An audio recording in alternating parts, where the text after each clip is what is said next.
have a lot of updates, actually. Starting with Deputy Godoy was here. He didn't mention it, but there have been some problems up at the Hubbard placement with his security guards trespassing on the properties surrounding.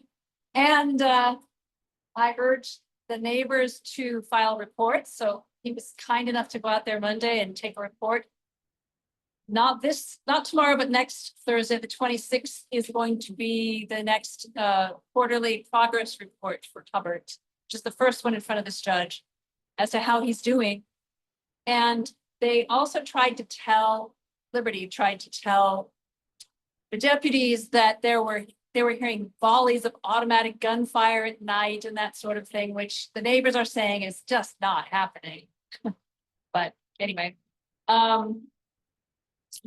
there are a couple of shooting ranges up there, but they're not shooting at night. But we know people have fireworks around here and everything else too.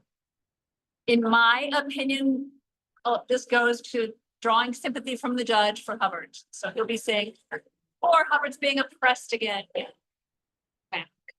Yeah. As far as our legislation, the two bills that I've spoken of before, SB 379 and SB 380. I wanted to tell you we're very happy. They have both passed completely through the state Senate, unanimously through public safety, unanimously through appropriations, and unanimously in the state Senate itself. Every state senator voted for it, which is so unheard of to get unanimous consent to anything in the state right now. So we're very happy about that. That's both of those two bills. Also, SB 379 yesterday passed through, because after that they switch it down to the state assembly. It passed unanimously through the Assembly Public Safety Committee yesterday also. So I think they're both well on their way. Fingers toes, everything crossed. Yes, we're hopeful. If you need an explanation on 379 and 380, I brought some flyers here, but basically 379 attempts to make the Department of State Hospitals accountable for public safety as a consideration for placements. Currently, the Department of State Hospitals, the state in general, has no accountability for any of this. It's all left up to their contractor, Liberty Healthcare, everything that they choose to do. And there's no oversight. So this hopefully will make the state take some responsibility. That one is going through a little faster. And then the other SB 380 proposes to set up well, it's actually just a feasibility study at this point for the feasibility of placing them in transitional housing on state property, like on the grounds of the mental hospital where they're all currently living, rather than out in neighborhoods. So those are both on a good track. Also, yesterday, Catherine Barger's deputy, her justice deputy, told me that Supervisor Barger is going to be making a motion in front of the Board of Supervisors, probably on July 1st, supporting these bills. I sat in on a meeting this morning with the deputies. Some of them were questioning, oh, well, is this fair to the SVPs? What is the definition of public safety? And we're just saying, it just says, currently public safety is not a consideration of all the things they're are required to consider for placement. It's not listed. So this makes them take that into account, to take our neighborhoods and our views. I got Captain Barden from the Palmdale Sheriff's Station to also comment on that hearing. And he was able to give some short comments on that as well.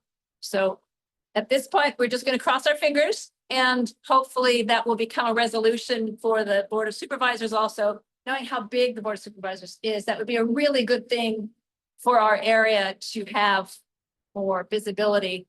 And the text of that motion is very long, but basically it speaks to how our area of the Antelope Valley is the only place that has SVPs placed in the county. And it was clear to me from some of the deputies' comments this morning that not everyone actually understands what an SVP is, but I didn't have time to explain anything. I had literally a 1-minute comment. So I tried to do what I could. I hope I didn't kill the bill, kill the motion, but we'll see if it goes through. Oh, one more thing. You're not getting away that fast.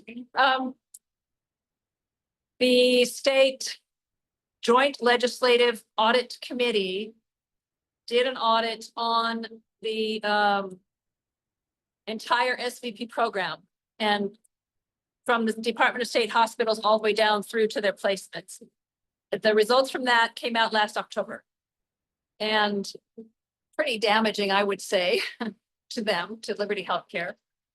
That was the basis of why these bills are finally going through after 4 years of disappearing halfway through the process. This year, they stand a good chance because the facts listed in that audit are pretty clear that the program is not working as it currently is. It's, I don't have the numbers in front of me, but it's nearly $1 million, nearly $500,000 per predator per year to place them in the communities, or something like $486,000 as of a year ago, but I know that's higher now. And if they keep them in the mental hospitals, that was about $390,000. So yeah, it's cheaper to keep them in the mental hospitals, but there are legal reasons why they can't keep them there forever, apparently. I get that. They just don't need to be right here in our community. Oh, they don't. So that the hearing for that, Assemblyman Juan Carrillo pushed the audit committee to do a hearing on that. They were supposed to have a series of 3 hearings, which kept getting pushed back. It was going to be August 20th. They were able to pull it back to July 15th, which is great, but it's only going to be a single hearing, I believe, and they're not allowing organizations to comment. He had asked me to go up and comment. He had asked the DA's office, Sexually Violent Predator Unit.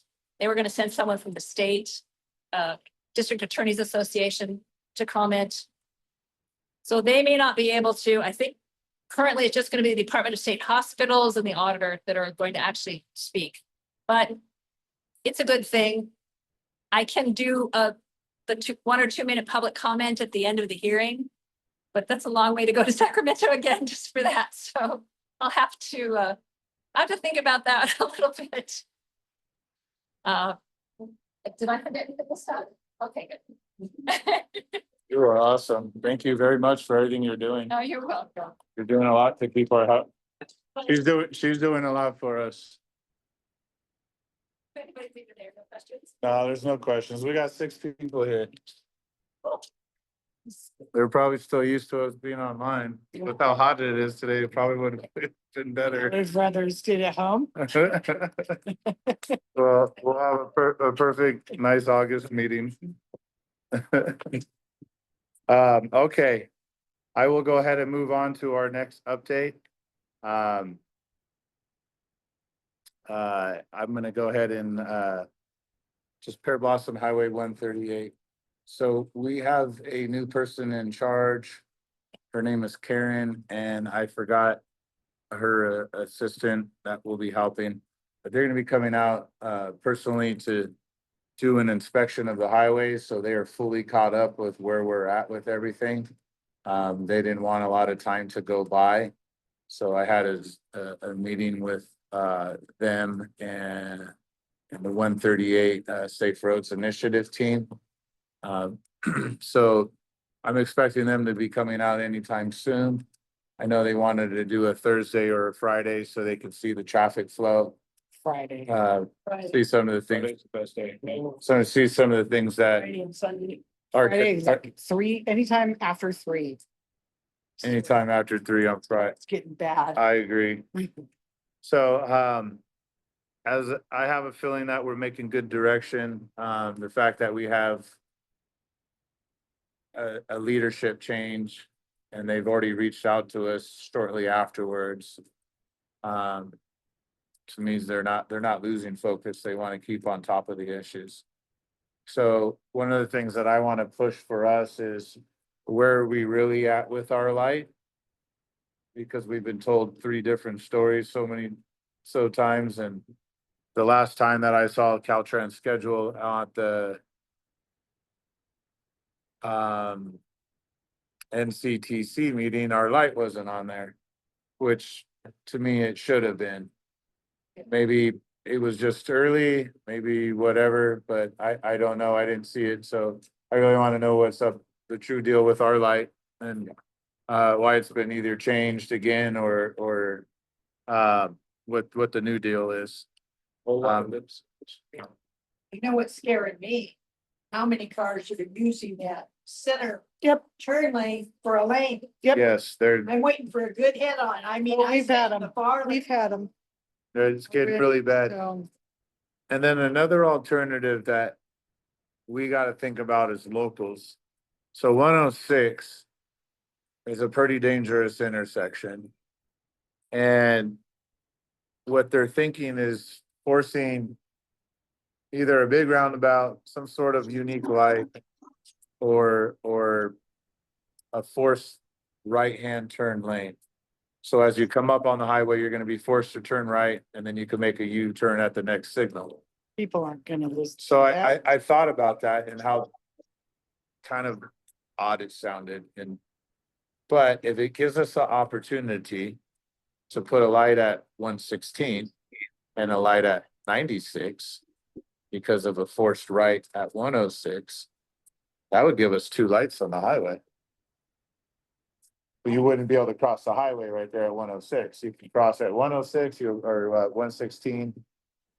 Oh, you mean a forced right for? Yeah, so say you come down, we come down 106. So you need to make to speak exactly, because when you're saying a forced right, I'm thinking 138, you're gonna do a forced right? No. It'll just be, you'll only be able to make a right onto the highway at 106. And you can go up to the intersection if you have to turn around to go to the other side. That's one of their ideas they're coming up with. Unless they put like an actual blockade, people Yeah. aren't gonna do it. No, Oh, there'll be a blockade. There'll be a blockade. Then They're really trying to find a solution where they can keep the traffic flow, but also increase. I think if they gave us two lights, 96. That's a really dangerous corner as well, or intersection, super dangerous, goes to a school. And then if you had 116, that's right at the beginning of town. So that's gonna slow down a lot of people before they come into town as well.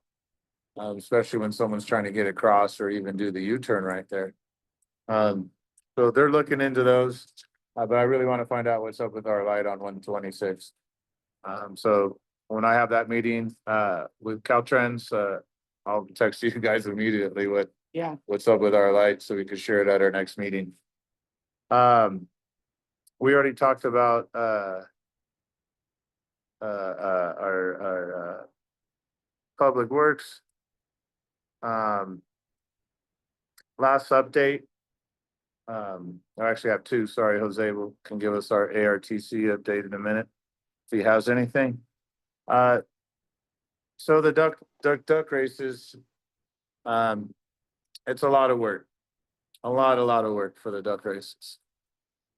This year would be our 50th duck race. And I see it as an old tradition that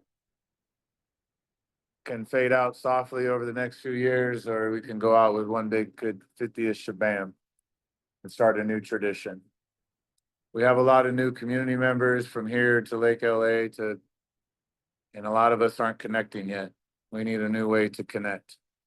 We need a new fall festival. We need something that connects with our Hispanic community, something in November, something that all of us can get together and do from every council and be a part of.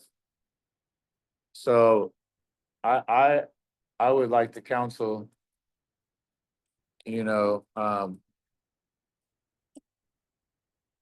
to pursue that. I think the duck races, we have to start now. Like buy the ducks now, like next week or today or tomorrow type stuff. And it takes a lot to raise them. We got stuck with the ducks and last year because there were so many males and we had to feed 20 ducks for X amount and food and I think there's other ways that we could have some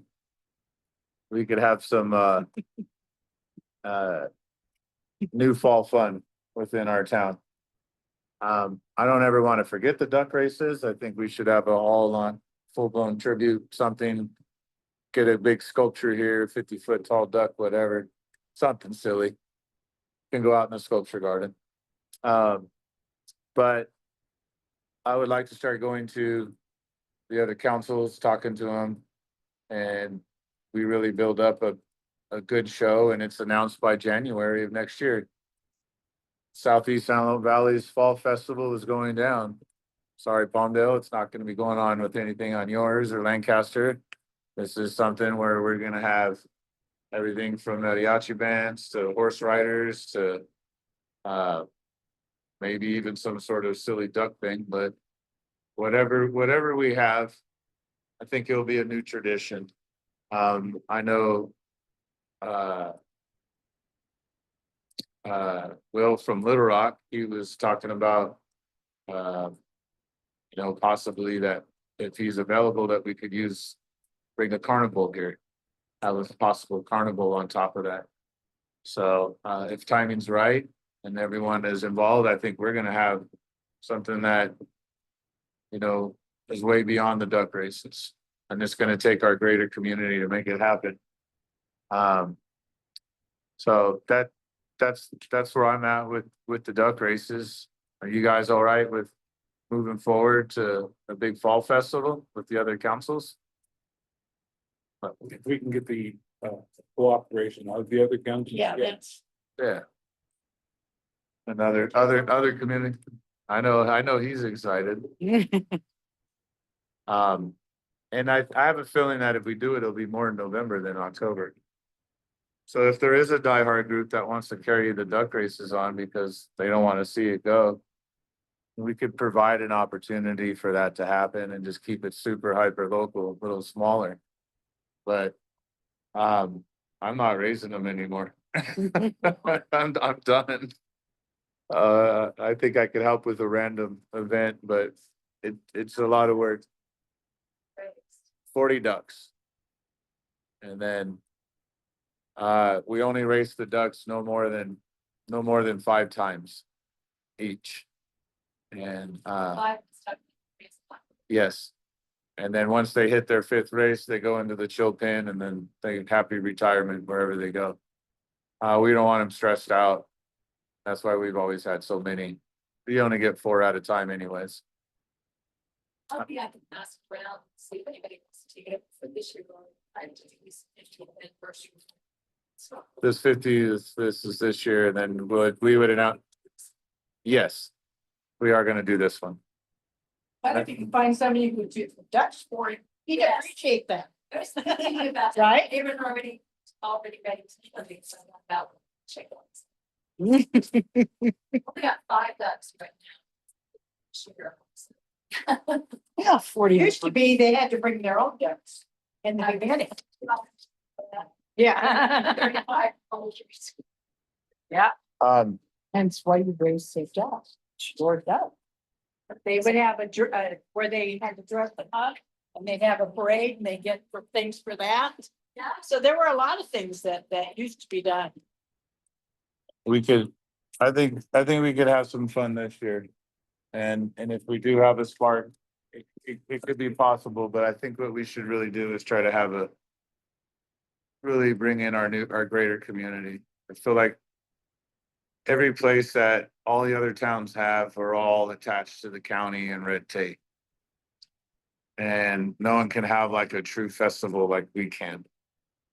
And I think that's one advantage we have about our property here. Jose, do you have any? Yeah.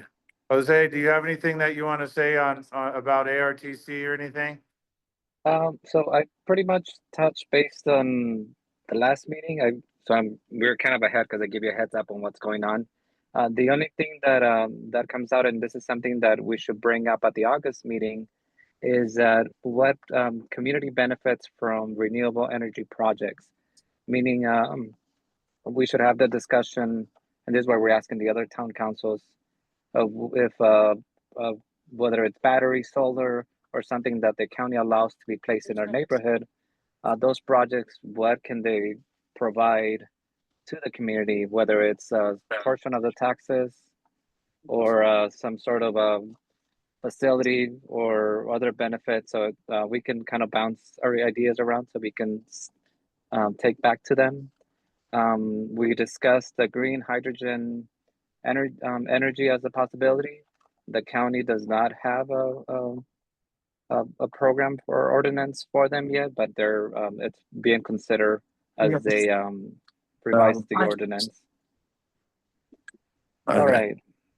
Then lastly, we have at the next meeting, which will be June 25th, there's an important presentation from the housing ordinance update.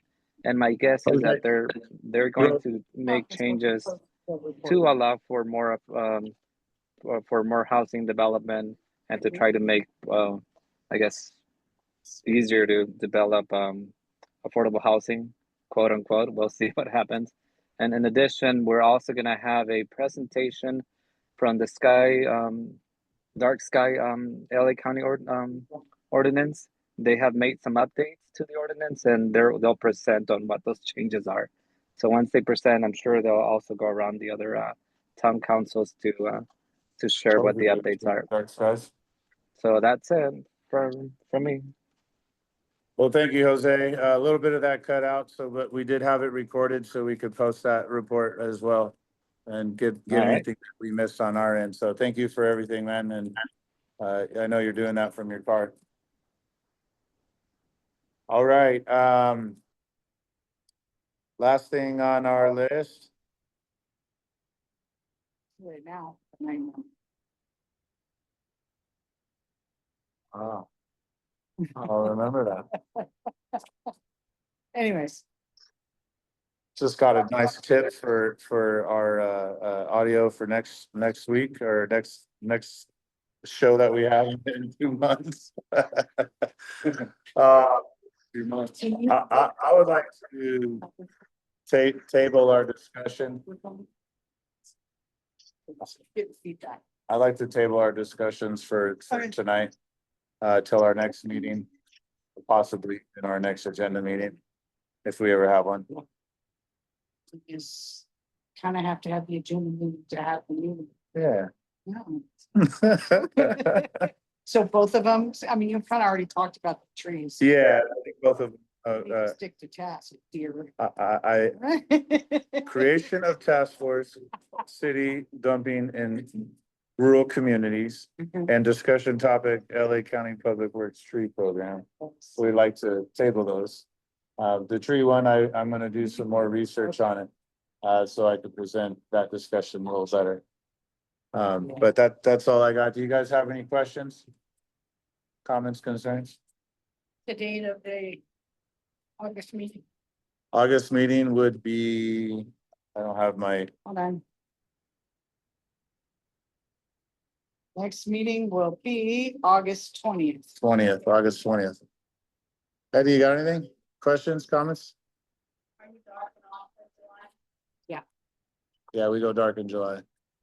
If you need anything, just let us know or whatever. Women's December. Club does July and August both. So. July and December, we go dark. Okay, well, then I am going to. I'll make a motion to adjourn this meeting. All right, well, I could second that motion, and all in favor? Aye. All in favor. Time is 8:05. Hi. Good Thank night. you, everybody. Y'all have a good evening. Of course.